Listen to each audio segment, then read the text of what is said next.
അങ്ങനെ നാട്ടിലെത്തിയ ആദ്യത്തെ ദിവസം നമ്മൾ നേരെ തന്നെ സിനിമയ്ക്ക് പോകാൻ പോവുകയാണ്. എമ്പുരാൻ കാണാൻ വേണ്ടിയിട്ടാണ്. എൻ്റെ ഔട്ട്ഫിറ്റ് എങ്ങനെയുണ്ട്? ഞാൻ മിന്ത്രയിൽ നിന്ന് മേടിച്ചതാണ്. ഇതിൻ്റെ ലിങ്ക് ഞാൻ ഡിസ്ക്രിപ്ഷനിൽ കൊടുത്തേക്കാം. എനിക്ക് നല്ല അടിപൊളിയായിട്ട് ഇഷ്ടമായി എൻ്റെ ഔട്ട്ഫിറ്റ്. നല്ല കളറാണ്. ഓക്കെ, അപ്പോൾ അവിടെ നിന്ന് നമ്മൾ നേരെ തന്നെ ലുലുമോളിലാണ് നമ്മൾ സിനിമ ബുക്ക് ചെയ്തിരിക്കുന്നത്. നമ്മൾ നേരത്തെ തന്നെ അവിടെ എത്തിയിട്ടുണ്ട്. അപ്പോൾ എത്തിയ പാടെ തന്നെ വിശപ്പായതുകൊണ്ട് അടുത്തുള്ള കടയിൽ കയറി ഫുഡ് കഴിക്കാമെന്ന് വിചാരിച്ചു. നമ്മൾ 4 ആളുണ്ട്. ഞാനും റേച്ചലും ഷാനുവും മമ്മുവും കൂടിയുണ്ട്. അപ്പോൾ ഇനിയും കുറച്ച് പേര് വരാനുണ്ട്. അപ്പോൾ അവർ വരുന്നത് വരെ പോസ്റ്റ് ആവാതിരിക്കാനാണ് എന്തെങ്കിലും കഴിച്ച് സമയം കളയാമെന്ന് വിചാരിച്ചു. പ്ലെയിൻ ദോശയും റേച്ചലൊരു മസാല ദോശയും ഓർഡർ ചെയ്തു. കൂട്ടത്തിൽ 2 ചായയും കൂടി ഓർഡർ ചെയ്തു. അവരുടെയും കൂടി ഫുഡ് എത്തിയിട്ട് ഒന്നിച്ച് കഴിക്കാമെന്ന് വിചാരിച്ചെങ്കിലും എൻ്റെ മനസ്സ് അതിന് അനുവദിച്ചില്ല. ആരെ നോക്കാതെ വിശപ്പ് കാരണം ഞാൻ ഫുഡങ്ങ് കഴിച്ചു തുടങ്ങി. ഞാൻ കഴിക്കുന്ന കണ്ടപ്പോൾ റേച്ചലിനും കഴിക്കണമെന്ന് തോന്നി. അവളും അവരെ വെയിറ്റ് ചെയ്യാതെ ഫുഡ് കഴിച്ചു തുടങ്ങി. കുറച്ച് നേരത്തെ കാത്തിരിപ്പിനൊടുവില്ല അവർ ഓർഡർ ചെയ്ത 2 ഷേക്കും എത്തിയിട്ടുണ്ടായിരുന്നു. അപ്പോൾ ഈ സമയം ഞാൻ എൻ്റെ ഫുഡ് കഴിച്ചും കഴിഞ്ഞു. കണ്ടിട്ടാണോ എന്നറിയില്ല, ആ ചേട്ടൻ വീണ്ടും ദോശ വേണോ എന്ന് ചോദിച്ചുകൊണ്ടിരിക്കുകയായിരുന്നു. ഇനിയും കഴിക്കാനുള്ള ആഗ്രഹമുണ്ട്, പക്ഷേ സമയമില്ലാത്തതുകൊണ്ട് നമ്മൾ നേരെ അവിടെ നിന്ന് ഇറങ്ങി ലുലുമോളിലേക്ക് പോവുകയാണ്. ഇപ്പോഴും വെയിറ്റ് ചെയ്തവർ ഇതുവരെ എത്തിയിട്ടില്ല.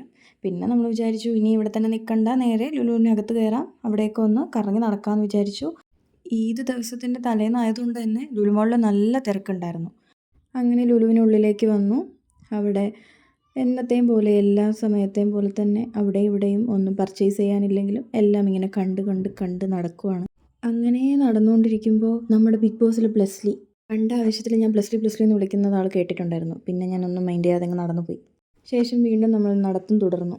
അപ്പോൾ അവിടെ ഈദിൻ്റെ സ്പെഷ്യലായിട്ട് പ്രോഗ്രാംസ് നടക്കുന്നുണ്ടായിരുന്നു. അപ്പോൾ ഇവിടെ നല്ല അടിപൊളി പാട്ടാണ് ആൾ പാടിക്കൊണ്ടിരിക്കുന്നത്. അപ്പോൾ നമ്മൾ കുറേ നേരം കുറേ പാട്ടുകൾ കേട്ട് അവിടെ നിന്നു.